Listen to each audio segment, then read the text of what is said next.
जिस झंडे को सुरैया तैयब जी ने बनाया, उस झंडे का नेशनलिज्म आज हमें खाकी चड्डी वाले आरएसएस वाले, जो मैंने अपनी इज्जत उतरते हुए देखी इस कौम की, वल्लाह दिल आंसू रो। आप मेरी कैफियत नहीं समझ सकते। हमने सब कुर्बान किया है इस कौम के लिए, हमने सब कुर्बान किया है इस कौम के लिए। और ये चोर कहीं इनको दिल्ली दिखाती नहीं है कुर्सियाँ, और ये जाते सब यही वो फारूक अब्दुल्ला था जिसने 22 साल प्लेब्ससिट फ्रंट के जो है वो कचरे में डाल दिए जब उसने 87 में इलेक्शन किया। क्या तब उसको याद नहीं था? कब तक हमारी कश्मीरी कौम इनका धोखा खा? क्योंकि आपको नहीं लग रहा है कि जो रास्ता आपने इख्तियार किया है ये कुर्सी का नहीं है, ये जदोजहद का है? मुझे आपकी बातों और आपकी आइडियोलॉजी से एक बू आ रही है कि आप एक जदोजहद की तरफ जा रहे हैं जो लंबा रास्ता है। सब क्या करें, जो ईमान का रास्ता होता है, जो सच का रास्ता होता है, बड़ा लंबा होता है, मुश्किलों से भरा होता है। मैंने वही कहा ना, रशीद साहब के पास कुछ नहीं था, उनके पास सिर्फ सच था।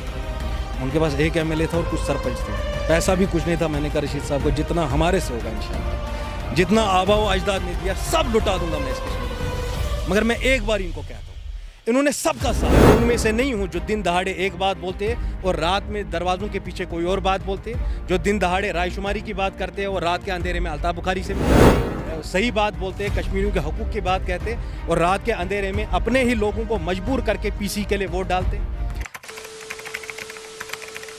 बिस्मिल्लाहिर्रहमानिर्रहीम, अस्सलाम वालेकुम नाज़रीन। आपको बता दें कि जम्मू कश्मीर में इस वक्त जो सियासत चल रही है कदर मुख्तलिफ है।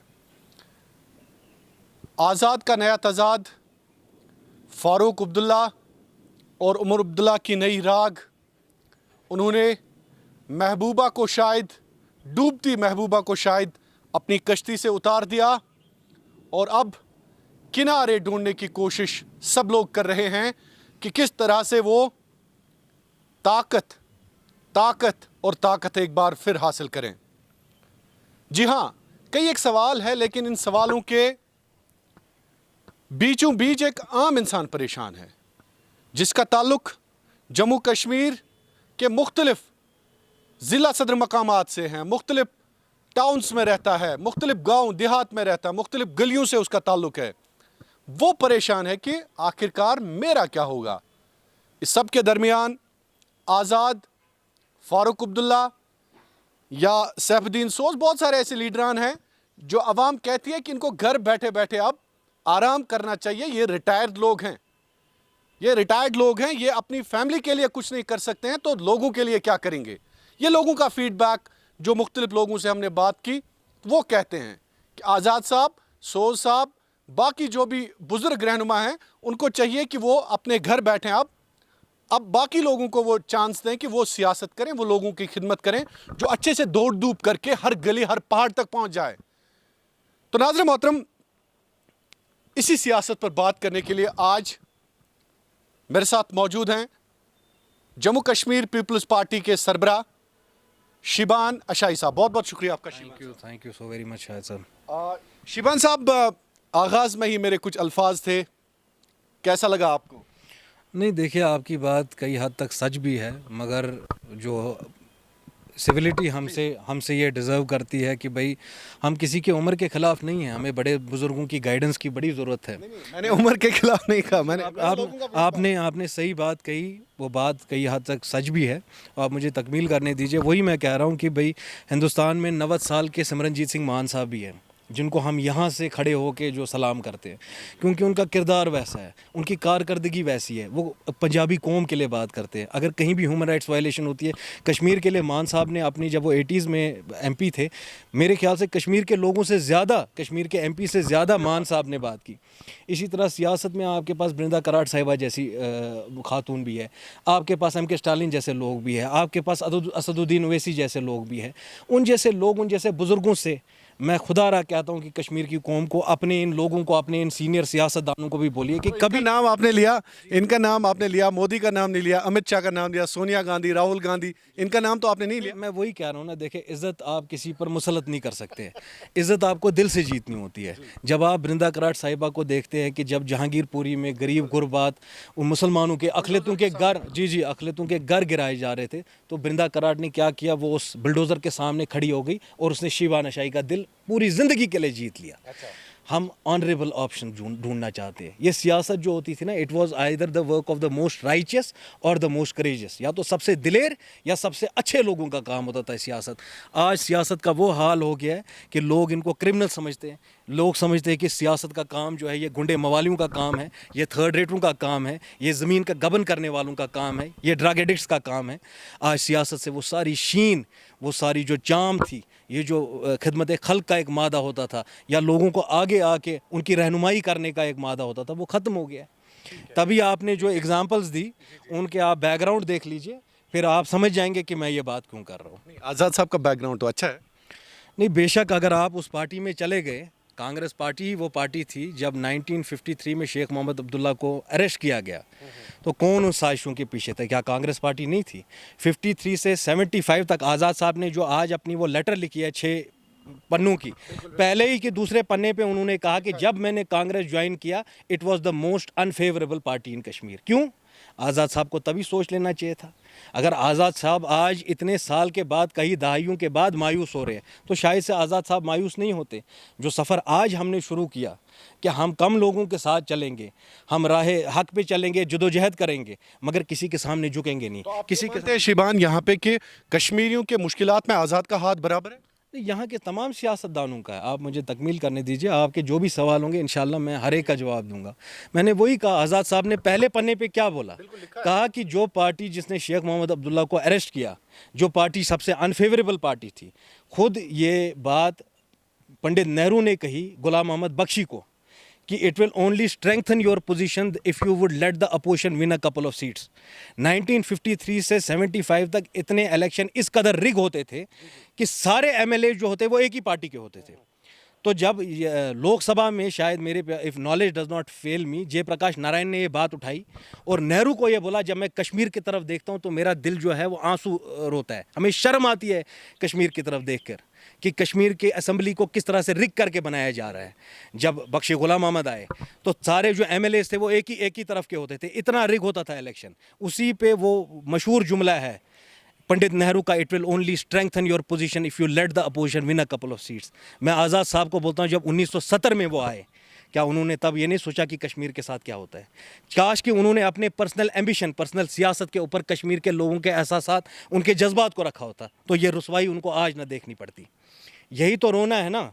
इसी वजह से तो हम जैसे नौजवान सियासत में आए, इसी वजह से इस आग के जो है दरिया में हमें कूदना पड़ा कि अगर जो हमसे पहले आए होते, उन्होंने इस कौम का कोई लिहाज रखा होता, उन्होंने इस कौम की कोई गैरत और इज़्ज़त रखी होती पूरी दुनिया में, तो आज हम जैसे नौजवानों को ना आना पड़ता। शिबान अशाई साहब, बिल्कुल आपने जहाँ तक बात की गुलाम नबी आज़ाद, बहुत सारी एग्जाम्पल्स आपने दी जम्मू कश्मीर के हालात के हवाले से, लेकिन आपसे ये सवाल ज़रूरी पूछना है कि आप भी एक इत्तेहाद के साथ जुड़े थे, एक अवामी इत्तेहाद पार्टी का आप बाज़ाब्ता तौर पर एक रुकन थे, हिस्सा थे, लेकिन इंजीनियर रशीद जेल में, इंजीनियर रशीद पाबंद सलासिल और शिबान अशाई, क्या ये मैं मानूँ कि क्या धोखा बनता था?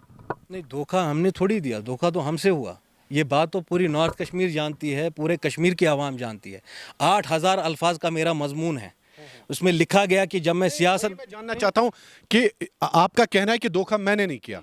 धोखा हमारे खून में धोखा नहीं है, मेरी नीयत में धोखा नहीं है, फिर मैं इस तरीके से आपके सामने खड़ा नहीं होता। अल्लाह ने हमारे को वही उस राय हक पे चलना सिखाया है, ईमानदारी से चलना सिखाया है, गुर्बत में चलना सिखाया है, फ़कीरी में चलना सिखाया है। उसने हमें ये नहीं सिखाया कि अपने दामन के तार कैसे बेचने हैं। अब आप मेरी बात को ज़रा थोड़ी देर सुन लीजिएगा। जब मैं इस पार्टी में गया, एक पार्टी में एक एमएलए और कुछ सरपंच थे, मैंने रशीद साहब को कहा आप हक पे चलिए, तब भी उस हमारा कश्मीर पे मौक़िफ़ वही था और आज भी उस पार्टी से निकलने के बाद भी यही मेरा मौक़िफ़ है कि सब नारों पे एक ही बारी हक हमारा रायशुमारी। मैं उनमें से नहीं हूँ जो दिन दहाड़े एक बात बोलते और रात में दरवाज़ों के पीछे कोई और बात बोलते, जो दिन दहाड़े रायशुमारी की बात करते और रात के अंधेरे में अल्ताफ़ बुखारी से मिलते, जो दिन दहाड़े सही बात बोलते, कश्मीरियों के हकूक़ की बात कहते और रात के अंधेरे में अपने ही लोगों को मजबूर करके पीसी के लिए वोट डालते। अगर आप खुद ये कहते हैं कि सजाद लोन मोदी का छोटा भाई है, तो आपके डीडीसी को क्यों फोर्स किया गया कि भाई वो इरफान पंडितपुरी के लिए वोट डाले? जब ये सारी चीज़ें मेरी वाकफियत में आई तो एक ही चीज़ के लिए मैं रुका हुआ था कि हमें ये सर्टिफाई करना था, एसरटेन करना था कि ये सारी चीज़ें कोई खुद ब खुद कर रहा है कि इसमें रशीद साहब का हाथ है। फिर जब मेरी कॉन्फ्रेंस पे कॉल की कराई गई रशीद साहब के साथ, सारा दूध का दूध पानी का पानी हो गया। मैं उनमें से नहीं हूँ। मुझे यहाँ तक बोला गया कि आपके लिए मिनिस्ट्री की कुर्सियाँ वेट कर रही है, कल को जब रशीद साहब निकलेंगे, इलेक्शन होगा, आप एमएलए बन जाएंगे। मैं एमएलए बनने के लिए नहीं आया मेरे भाई। जब अल्लाह को मुझे इज़्ज़त देनी होगी, अल्लाह ने मेरे लिए बड़ी कुर्सियाँ रखी होगी, मगर अपने कौम का सौदा करके, अपने दामन के तार बेच के मैं किसी को चीफ मिनिस्टर नहीं बनाऊंगा। ये पार्टी वही पार्टी बन गई है जो पीडीपी थी पहले। जिस तरह महबूबा मुफ्ती ने बरसरे आम ये बोला कि कश्मीरी इतना बेगैरत नहीं है, बीजेपी को वोट डालेगा, मगर वो उतने बेगैरत निकले कि हमारे वोट लेने के बाद वो बीजेपी के साथ जाके बैठ गए। उनकी वजह से 370 खत्म हुआ। इस तरह के डुप्लिसिट पॉलिटिक्स की वजह से 370 खत्म हुआ। आपने कहा रशीद साहब जेल में हैं, तो उनको छुड़वाने की किसने कोशिश की? जब यहाँ पे पुलिस के साथ, एजेंसी के साथ, बाकी लोगों के साथ मुकाबला करने के लिए बीजेपी आज जो एक पावर हाउस बन के बैठी हुई है, कोई हिंदुस्तान में उनके खिलाफ नहीं खड़ा हो रहा है। इस पुरआशूब माहौल में भी उनका मुकाबला करने वाले कौन थे अवामी इत्तेहाद पार्टी में? क्या आपने कभी मेरे अलावा किसी को देखा है? पहले ये बोलना जेब नहीं देता है, मगर यही तो हकीकत है मेरे भाई।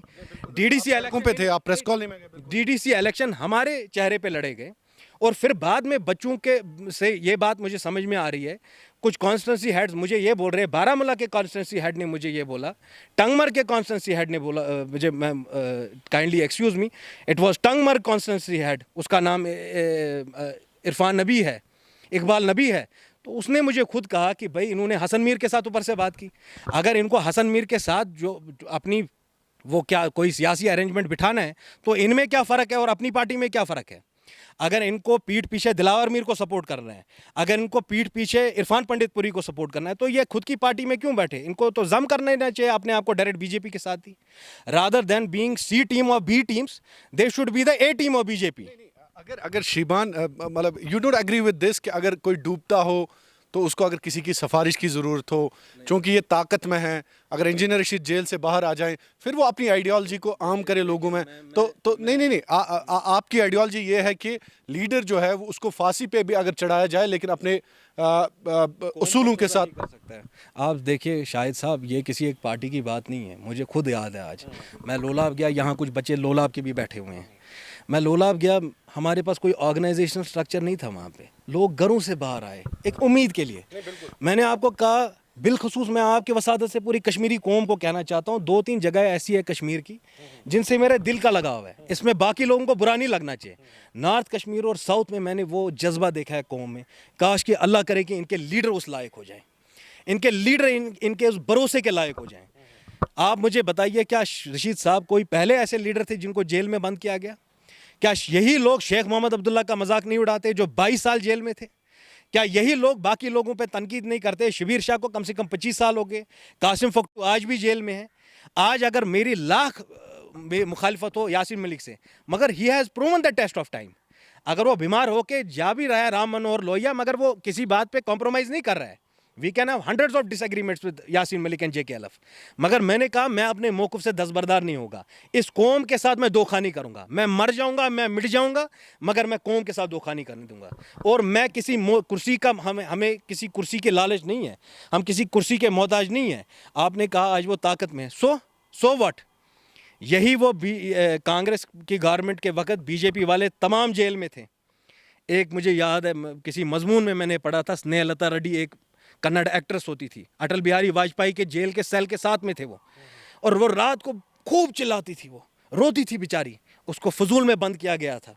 इस तरह की फैशिस्ट रजीम ने, जब इंदिरा गांधी ने एमरजेंसी नाफिज की थी, आज भी तो हम अनडिक्लेयर्ड एमरजेंसी की है, मोदी की एमरजेंसी चल रही है ये कि प्रेस पे कदगन लगाओ, जो बात करता है उस पर PSA लगाओ, UAPA लगाओ, ED भेजो, NIA भेजो, उनको हाउंड करो, उनको उनके खिलाफ जो है तमाम साजिशें रचो।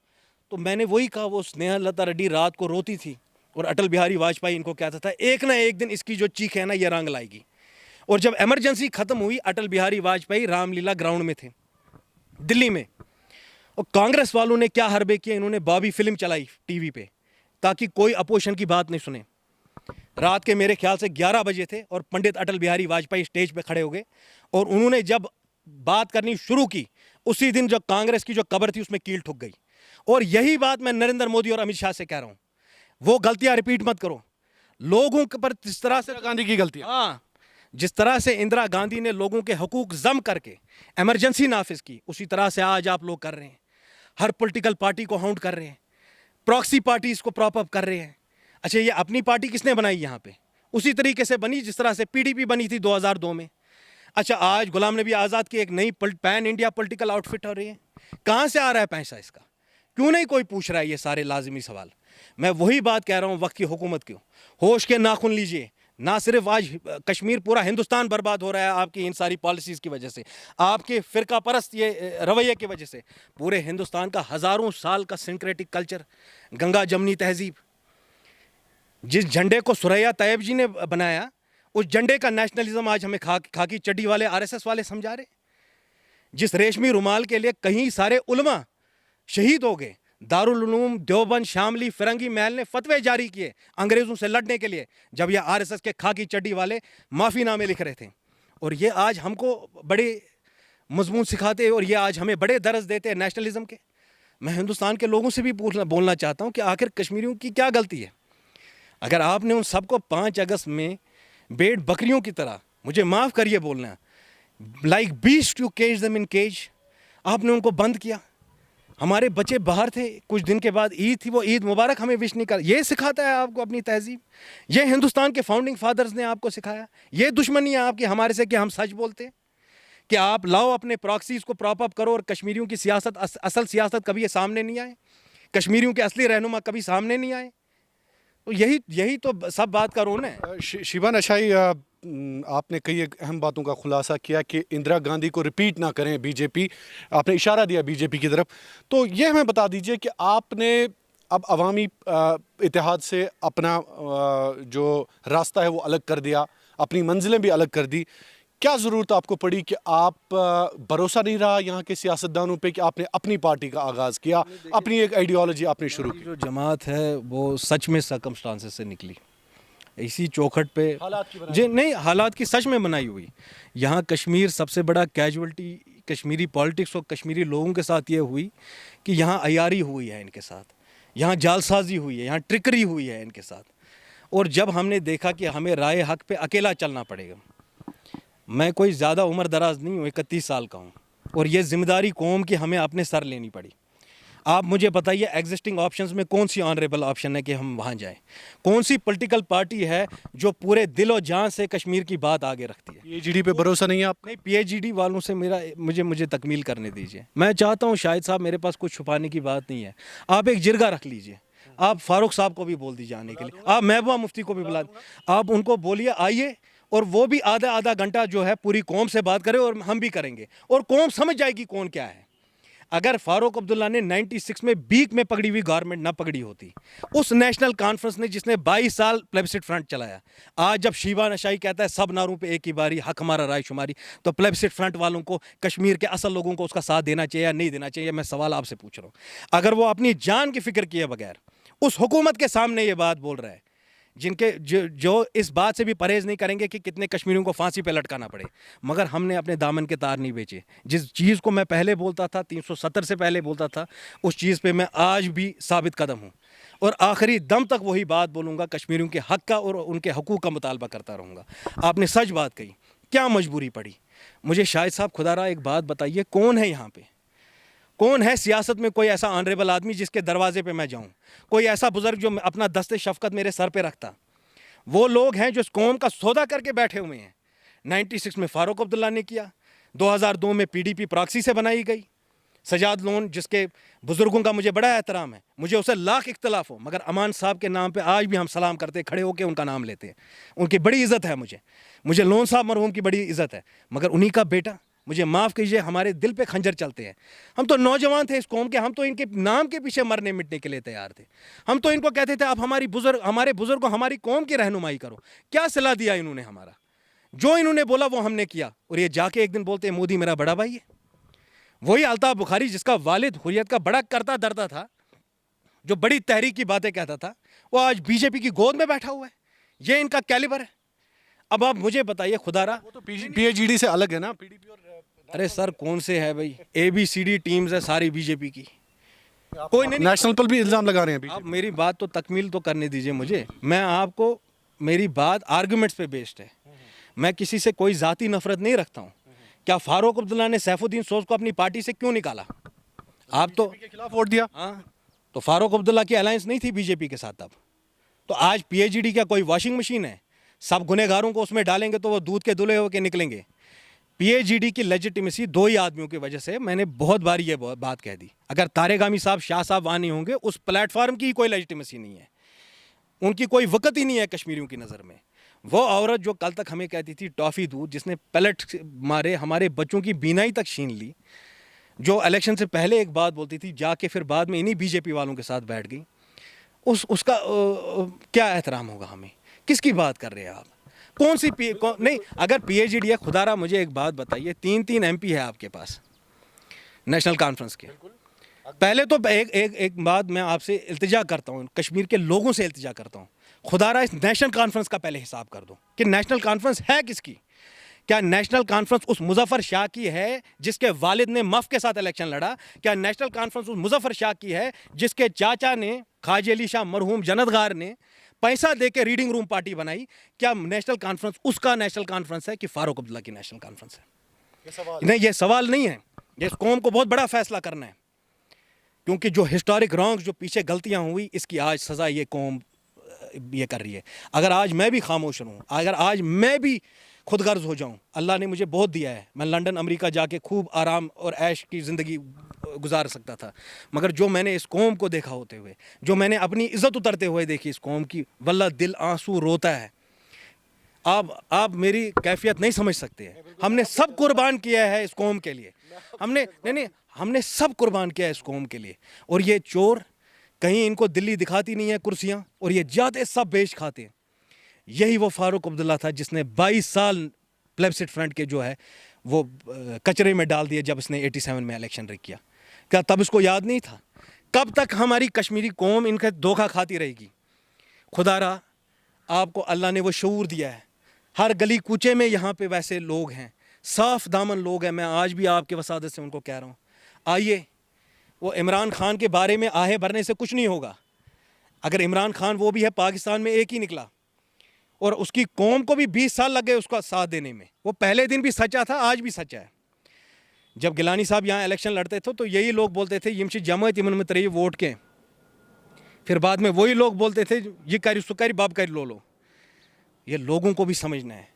खुदारा ये समझ लीजिए, पिछले 70 साल से किसने हमें पीसा? किसने पाकिस्तान के पैसे पकड़ के यहाँ अपनी दुकानें सजाई? किसने हिंदुस्तान में अपना दामन बेच के यहाँ पर कुर्सियाँ ली? और कौन है जो आपके लिए राह हक के लिए, जदोजहद के लिए आज भी खड़े हैं? उनके पुरखे भी खड़े थे, वो भी खड़े हैं आज। मैं आप सब लोगों से, आपके ज़रिए कौम को ये दावत फ़िक्र देता हूँ कि बिला लिहाज कौम व मिलत आज सोचे कि कब कहाँ पहुँच गए हैं हम। आज 25 लाख आउटसाइड वोटर्स की बात की जा रही है, सब चीज़ अपनी जगह। आप आइए और कौम के जो वो बासफ़ा लोग हैं, नॉर्थ की बात करूं, बारामूला की, सोपोर की, उड़ी की, कुफारा की बात करें, कुफारा हो, लोलाब हो, वो नई कॉन्स्टिट्यूशन जो तरगाम उन्हें बनाई, लोलाब हो या करना हो, हर जगह से आप साफ शफाफ लोगों को आगे करिए और इंशाल्लाह उनको इलेक्शन में पार्ट लेना पड़ेगा। और ये सारी मेफिस्टोफिलियन सियासत है, ये जो सारी दिल्ली और पाकिस्तान की स्पॉन्सर्ड सियासत है, ये ख़त्म होनी चाहिए यहाँ पे। मैंने ये बारहा दिल्ली वालों से भी कहा, मैंने कहा ये बड़ी शर्म की बात है कि 70 साल के बाद भी कश्मीरियों की ऑर्गेनिक सियासत नहीं है। कश्मीर में कभी कोई ग्रास रूट लीडर को आपने ऊपर नहीं आने दिया, अपने एजेंटों को बिठाया। और आप एक वेटरन जर्नलिस्ट है, आपने अपनी आंखों से देखा होगा कि क्या होता है यहाँ पे। शिबान साहब, चूँकि आपको नहीं लग रहा है कि जो रास्ता आपने इख्तियार किया है ये कुर्सी का नहीं है, ये जदोजहद का है? मुझे आपकी बातों और आपकी आइडियोलॉजी से एक बू आ रही है कि आप एक जदोजहद की तरफ जा रहे हैं जो लंबा रास्ता है। शायद साहब क्या करें, जो ईमान का रास्ता होता है, जो सच का रास्ता होता है, बड़ा लंबा होता है और मुश्किलों से भरा होता है। मैंने वही कहा ना, रशीद साहब के पास कुछ नहीं था, उनके पास सिर्फ सच था।